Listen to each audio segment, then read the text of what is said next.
दोस्तों नमस्कार। Staff solution के यूट्यूब चैनल में आप सभी दोस्तों का एक बार फिर से स्वागत है। दोस्तों आज मैं जिस वैकेंसी की बात करने वाला हूं वो वैकेंसी पोस्ट ऑफिस से संबंधित है। और जैसा कि आप जानते हैं कि पोस्ट ऑफिस भारत सरकार का एक बहुत ही महत्वपूर्ण विभाग है। आज भी अगर बात की जाए तो चाहे जितने प्राइवेट कुरियर कंपनियां आ गई हों, लेकिन पोस्ट ऑफिस के नेटवर्क की जहां तक बात है तो हिंदुस्तान के अंदर आज भी सबसे बड़ा नेटवर्क पोस्ट ऑफिस का है। इसके ब्रांचेस आपको हर गांव के अंदर मिल जाएंगे, चाहे वो सुदूर पहाड़ी क्षेत्र का गांव हो या कहीं जंगली इलाका हो, कहीं भी मतलब आपको पोस्ट ऑफिस की एक ना एक ब्रांच मिल ही जाएगी। और हमारे सभी साथी लगभग गांव से बिलोंग करते होंगे, आपका भी कोई ना कोई गांव होगा। तो दोस्तों आपने देखा होगा कि वहाँ पर आपके गांव में एक पुराने पोस्ट मास्टर होते हैं या पुराना पोस्टमैन होता है, जो आज भी आप लोगों की चिट्ठियाँ वगैरह है तो वो पहुँचाने के लिए आपके घरों पर आते होंगे। तो दोस्तों पोस्ट ऑफिस से संबंधित मैं आपको इस वैकेंसी के बारे में पूरी जानकारी दूंगा, लेकिन आप दोस्तों जो हमारे वीडियो को देख रहे हैं उनको मैं रिक्वेस्ट करूंगा कि आप लोग वीडियो को पूरा देखिएगा ताकि आपको इस वैकेंसी से संबंधित पूरी जानकारी मिल सके। हमारे बहुत सारे दोस्त क्या करते हैं कि अगर आधे घंटे का वीडियो है तो 2 मिनट देखते हैं और उसके बाद फिर फ़ोन लगा करके पूछते रहते हैं कि सर आपने जॉब नहीं बताई, सर आपने वैकेंसी के बारे में नहीं बताया, सर कंप्लीट इन्फॉर्मेशन नहीं दी। दोस्तों मैं आपको बता देता हूँ, ये मैं वीडियो वगैरह बनाता ही इसीलिए हूँ ताकि आपको कोई भी वैकेंसी जो भी हमारे पास अवेलेबल होती है उस वैकेंसी के बारे में आपको कम से कम कंप्लीट इन्फॉर्मेशन मिल सके। तो दोस्तों आप लोग वीडियो पूरा देखा करें। और जो हमारे साथी अभी नए हैं, हमारे यूट्यूब चैनल को पहली बार देख रहे हैं, उन दोस्तों को मैं रिक्वेस्ट करूँगा कि अगर आपने हमारे चैनल को अभी तक सब्सक्राइब नहीं किया हुआ है तो सबसे पहले तो आप हमारा चैनल सब्सक्राइब कर लीजिए ताकि आपको हर वैकेंसी की लेटेस्ट अपडेट मिलती रहे। तो चलिए दोस्तों मैं आज इस पोस्ट ऑफिस के वैकेंसी के बारे में आपको पूरी जानकारी दे देता हूं। दोस्तों ये जो पोस्ट ऑफिस की वैकेंसी निकली हुई है ये दरअसल 2 कैटेगरी के लिए निकली हुई है। वैसे तो क्या है, ऑथराइज वेबसाइट जो है आपको पोस्ट ऑफिस की यानी कि postindia.gov.in पर आप जाएंगे, अगर वहाँ से इन्फॉर्मेशन लेंगे तो आपको इसमें 3 प्रकार की वैकेंसी दिखेंगी। लेकिन ये दरअसल जो दूसरी वाली वैकेंसी होती है जिसको ABPM या आप दूसरे भाषा में कहें कि असिस्टेंट ब्रांच पोस्ट मास्टर होता है, उसको दरअसल पोस्टमैन ही कह सकते हैं आप एक तरह से। और जो पहली वैकेंसी है उसको BPM बोला जाता है यानी कि branch post master. Branch post master का मतलब ये होता है दोस्तों कि आपने कई शहरी डाकघरों में भी देखा होगा, एक असिस्टेंट होता है जो कि डाक छांटने के साथ साथ वो कुरियर वगैरह जो आपके आते हैं या चिट्ठियाँ आती हैं या जो कोई सामान आता है, मनी ऑर्डर आता है, उनको पहुंचाने का भी काम करते हैं। और अगर ये ग्रामीण क्षेत्र में है तो उनको ब्रांच पोस्ट मास्टर का काम ये होता है कि उसके अंडर में एक एम्प्लॉय होता है जिसको पोस्टमैन कहा जाता है, यानी कि शाखा डाकपाल का मुख्य काम होता है। इसके अंदर आपने देखा होगा कि एक SO होता है जिसको सब ऑफिस भी बोलते हैं, उप डाकघर बोलते हैं। और इसके अलावा फिर HO होता है, हेड ऑफिस होता है। तो वहाँ तो वो डिस्ट्रिक्ट लेवल पे होता है, वहाँ दरअसल बड़े लेवल का काम होता है, वहाँ तो बहुत सारे एम्प्लॉयज होते हैं। लेकिन जो शाखा डाकपाल की भर्ती होती है उसकी सैलरी के बारे में मैं आपको जानकारी दे देता हूँ। इसमें अगर सैलरी की बात की जाए तो दोस्तों 10,000 से लेकर के 14,500 रुपये तक इसमें वेतनमान मिलता है आपको। और जो ABPM यानी कि जो पोस्टमैन की वैकेंसी होती है उसमें सामान्यतः 10 से 12,000 रुपये की सैलरी विभाग की ओर से दी जाती है। अब दोस्तों बात आती है कि इसमें चयन कैसे होता है। तो दोस्तों इसके चयन के बारे में मैं आपको जानकारी दे देता हूं कि इसका जो चयन होता है उसके लिए आपको कोई लिखित परीक्षा पास नहीं करनी होती है। इसका जो सिलेक्शन होता है वो आपके 10वीं और 12वीं की जो मार्कशीट होगी उसमें जो आपको परसेंटेज मिला हुआ है, जो मार्क्स मिले हुए हैं, उसके आधार पर इसमें मेरिट लिस्ट तैयार की जाती है हर जिले की और हर डिवीज़न के लिए जहाँ के लिए भी आप अप्लाई कर रहे हैं, जो भी वैकेंसी अवेलेबल होती है उसके लिए मान लीजिए अगर 50 लोगों ने अप्लाई किया हुआ है तो जिसका परसेंटेज 10वीं और 12वीं में सबसे ज़्यादा होगा, दोनों को मिला करके उसका सिलेक्शन इसमें किया जाता है दोस्तों। और इसके अलावा पहले तो क्या है कि आज से 8-10 साल पहले इसमें क्या है, कंप्यूटर का सर्टिफिकेट नहीं मांगा जाता था, लेकिन अब पिछले 2-3 सालों से इस बार भी कंप्यूटर का सर्टिफिकेट मांगा गया है।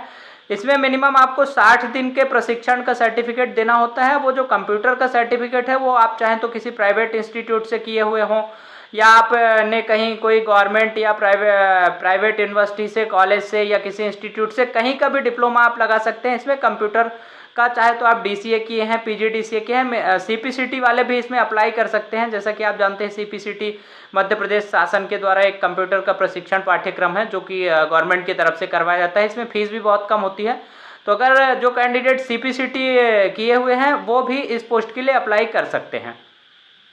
तो दोस्तों मैंने आपको बता दिया कि इसमें जो चयन होगा उसके लिए लिखित परीक्षा नहीं है, और आपको 10वीं और 12वीं के जो मेरिट लिस्ट है, जो परसेंटेज के आधार पर जो मेरिट लिस्ट बनेगी उसके आधार पर आपका सिलेक्शन किया जाएगा।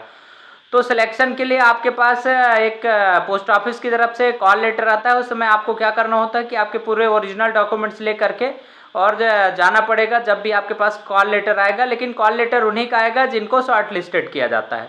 कुछ प्रतीक्षा सूची भी यानी कि वेटिंग लिस्ट भी तैयार की जाती है पोस्ट ऑफिस के द्वारा। वो डिपेंड करती है कि अगर वो बंदा नहीं पहुंचा जिसका सिलेक्शन हुआ है तो वेटिंग लिस्ट वालों को एक कॉल लेटर भेजा जाता है, और उसमें आपको मेडिकल वगैरह सब कुछ अपना करवा करके और आपको डिवीज़न ऑफिस में जमा करना होगा। तो दोस्तों अब इसमें मैं आपको बता देता हूं, जो नियुक्ति की जाती है वो ज़्यादातर ग्रामीण क्षेत्रों के में की जाती है। इसमें शहरी क्षेत्र में नियुक्ति वैसे तो होती है, लेकिन शहरी क्षेत्र में वैकेंसीज हमेशा कम होती हैं, क्योंकि इसका नाम ही ग्रामीण डाक सेवक होता है, यानी कि GDS की ये पोस्ट कहलाती है दोस्तों। तो मैं आपको पहले ही कंफर्म किए दे रहा हूँ। अब देखिए, अगर इसमें बात की जाए कि काम क्या करना होता है, कैसे काम होता है, क्या होता है, तो देखिए जो वहाँ की रोज़ की डाक होगी, जो भी आपके पास चिट्ठियाँ हैं या मनी ऑर्डर है या जो भी चीज़ें वहाँ के आसपास के लोग आपके ऑफिस में जमा करके जाते हैं, तो उसको एक सील लगा करके अगर आपको एक असिस्टेंट मिलेगा कार्य करने के लिए गवर्नमेंट की तरफ से, जैसे कि अगर आपको पोस्टमैन मिलता है तो ये काम फिर पोस्टमैन को करना पड़ता है। अगर जहाँ पर केवल BPM की वैकेंसी है, केवल एक सिंगल बंदा काम करेगा, वहाँ पर ये सारे कार्य उसे खुद करने होते हैं।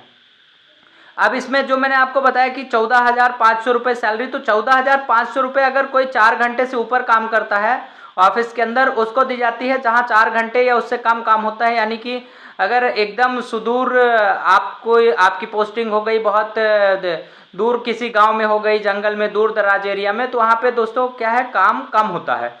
और इसके अलावा अगर वहाँ पे मान लीजिए पहले से कोई पोस्ट ऑफिस ओपन नहीं है और अगर आप किराए पर पोस्ट ऑफिस लेते हैं तो इसके लिए 500-600 रुपये या 1,000 रुपये तक आपको अलग से गवर्नमेंट की तरफ से किराया भी दिया जाता है, जो कि ऑफिस एक्सपेंसेस में जोड़ा जाता है। तो दोस्तों अब इसमें जो DA वगैरह रहता है, जो अदर फैसिलिटीज़ होती हैं, वो आपको टाइम टू टाइम गवर्नमेंट की तरफ से दी जाती हैं। अब इसमें एक बेनिफिट क्या होता है कि अगर आप GDS में नौकरी करने लगते हैं तो आपको 3 साल की नौकरी के बाद विभागीय परीक्षा देने का मौका मिलता है। तो यानी विभागीय परीक्षा दे करके आप MTS स्टाफ या फिर वहाँ पर पोस्ट ऑफिस में जो क्लैरिकल जॉब होती है तो उसके लिए आप अप्लाई कर सकते हैं। और इसमें आपको एक बेनिफिट ये मिलेगा कि जो डायरेक्ट एग्ज़ाम दे रहे हैं पोस्ट ऑफिस की क्लैरिकल जॉब का, और आप चूंकि उस विभाग में पहले से जॉब कर रहे हैं, तो आपको उसका कुछ एडिशनल बेनिफिट दिया जाता है। यानी कि जैसे आप समझ लीजिए कि जो संविदा टीचर की भर्ती होती है जिस प्रकार से, और उसमें अतिथि शिक्षकों को थोड़ा सा ज़्यादा बेनिफिट रहता है, 5% 10% का, सेम वही प्रोसेस यहाँ पर भी होती है दोस्तों। तो आगे चल के अगर आप विभागीय परीक्षा देते हैं और उसको उत्तीर्ण करते हैं तो इसमें आपको एक अच्छी खासी सैलरी यानी कि 30,000 40,000 रुपये तक मिल जाएगी। लेकिन अभी की अगर सैलरी की बात की जाए तो अभी आपको फ़िलहाल वही सैलरी मिलेगी जो मैंने आपको बता दी। हाँ, अब इसमें थोड़ा सा जो छुट्टियों का सिस्टम रहता है वो मैं आपको पहले क्लियर किए दे रहा हूँ। आपको साल भर में ज़्यादा छुट्टियाँ नहीं मिलती हैं, ज़्यादा से ज़्यादा 10 से 15 आपको पेड लीव मिलेंगी, और 6 महीने के अंदर अगर आप वो छुट्टियां लेना चाहते हैं तो आपको यानी कि 6 महीने के अंदर आप 5 छुट्टियां ले सकते हैं, या फिर एक साल में इकट्ठा भी कभी आप 10 छुट्टी या 15 छुट्टी ले सकते हैं। लेकिन इसके अलावा अगर आप ज़्यादा छुट्टी करेंगे दोस्तों तो इसमें फिर क्या है, आपकी सैलरी डिडक्ट कर ली जाती है, क्योंकि ये GDS वालों को गवर्नमेंट की तरफ से अधिक छुट्टी का प्रावधान नहीं होता है, और इसके लिए आपको अपने सुपरिटेंडेंट ऑफिस में एक एप्लीकेशन सबमिट करना होता है 1 हफ्ते 10 दिन पहले, और वहाँ से जब आपकी छुट्टी सेंशन होके आ जाती है तो ही दोस्तों आप इसमें छुट्टी ले पाएंगे। तो दोस्तों इसके लिए अगर आप अप्लाई करना चाहते हैं तो मैं आपको बता देता हूं कि इसके लिए आप कहीं मत जाइए। सबसे बढ़िया ऑथेंटिक जानकारी आपको पोस्ट ऑफिस की वेबसाइट जो कि postindia.gov.in पर आपको मिल जाएगी। तो उसमें आप ऑनलाइन अप्लाई करिएगा, उसमें एक PDF का फॉर्मेट भी रहता है, उसमें पूरी आपको डिटेल और मिल जाएगी कहाँ कौन कौन से एरिया में कितनी कितनी वैकेंसी उस लोकेशन में खाली है, और उसमें सैलरी वगैरह भी सब कुछ ऑनलाइन दी रहती है। तो अगर आप इसके लिए अप्लाई करना चाहते हैं तो सबसे बढ़िया जानकारी आपको जो मैंने आपको वेबसाइट बताई वहाँ पर मिलेगी। मात्र इसमें जो शुल्क रखा गया है वो जनरल कैटेगरी के लिए और OBC के लिए 100 रुपये फीस होती है दोस्तों। SC ST को इसमें कोई फीस नहीं पे करना है, यानी कि उनके लिए ये जो सिलेक्शन होगा ये निःशुल्क रहेगा, उसमें कोई चार्जेस वगैरह नहीं।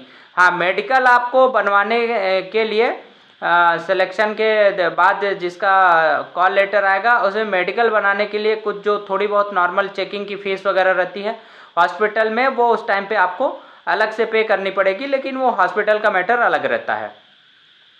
तो दोस्तों मैं उम्मीद करता हूँ कि मैंने आज आपको जिस वैकेंसी के बारे में बताया है वो आपको पसंद आएगी और आप इस पोस्ट के लिए ज़रूर अप्लाई करेंगे। दोस्तों एक महत्वपूर्ण सूचना और आपको दे देता हूँ, जो प्रश्न प्रतियोगिता है, प्रश्नोत्तर प्रतियोगिता, जो कि मैंने मंगलवार को वीडियो शूट किया था इसका, तो उसका रिजल्ट कल अनाउंस होने वाला है। मैंने आप लोगों को प्रॉमिस किया था कि संडे को उसका रिजल्ट घोषित करूंगा। तो दोस्तों आप सभी अपना दिल थाम के बैठिए और देखिए किसके किस्मत की खुलती है, किसकी किस्मत अच्छी है और किसको ये 5000 रुपये का नगद पुरस्कार मिलता है। पूरे इंडिया से, यहाँ तक कि मेरे पास कनाडा से, ऑस्ट्रेलिया से, न्यूजीलैंड से जो कई हिंदुस्तानी वहाँ रह रहे हैं, तो स्टाफ सॉल्यूशन के भी कई लोगों ने वो उसमें आंसर किया हुआ है। तो दोस्तों आप उम्मीद करिए कल मैं इसका अनाउंस करूँगा। और अगर आप ये वीडियो देख रहे हैं, आज रात 12 बजे तक का टाइम है, अगर आप अभी भी उसको रिप्लाई करना चाहते हैं और 5000 नगद प्राइज आप जीतना चाहते हैं तो आप पिछला वीडियो देख लीजिए, उसमें 5 प्रश्नों के उत्तर आपको सही सही देने हैं और उसको मेल करना है आपको, जैसा मैंने आपको तरीका बताया हुआ है, reachstaffsolution@gmail.com पर आज रात 12 बजे तक आप मेल कर सकते हैं। और कल मैं इसका अनाउंस करूंगा और उसके जो अगला वीडियो रहेगा उसमें आपको कोशिश करूंगा कि अगली बार से मैं सही उत्तर भी बताया करूं। तो दोस्तों उम्मीद करता हूं कि आपको ये वीडियो पसंद आया होगा। जो हमारे नए दर्शक हैं, नए व्यूअर्स हैं, उनको रिक्वेस्ट करूंगा कि आप हमारा चैनल अगर अभी तक सब्सक्राइब नहीं किए हैं तो आप सब्सक्राइब कर लीजिए, ताकि आपको हर वैकेंसी की लेटेस्ट अपडेट मिलती रहे दोस्तों। और आप अगर अपना रिज्यूमे भेजना चाहते हैं किसी वैकेंसी से रिलेटेड या प्राइवेट जॉब से रिलेटेड, तो आप HRBPL@staffsolution@gmail.com पर आप अपना रिज्यूमे मेल कर सकते हैं। हमारे जो एग्जीक्यूटिव वगैरह होंगे या जो मैनेजर्स होंगे वो आपको दिए हुए फ़ोन नंबर पर, जो आपका फ़ोन नंबर रिज्यूमे में लिखा होगा उसमें फ़ोन करके और आपको पूरी जानकारी बता देंगे। और जो भी हमारे पास वैकेंसी अवेलेबल होगी आप बिल्कुल उसमें इंटरव्यू देने के लिए जा सकते हैं। तो दोस्तों मिलते हैं अगली वीडियो में, तब तक के लिए आप सभी दोस्तों को एक बार पुनः नमस्कार, शुक्रिया।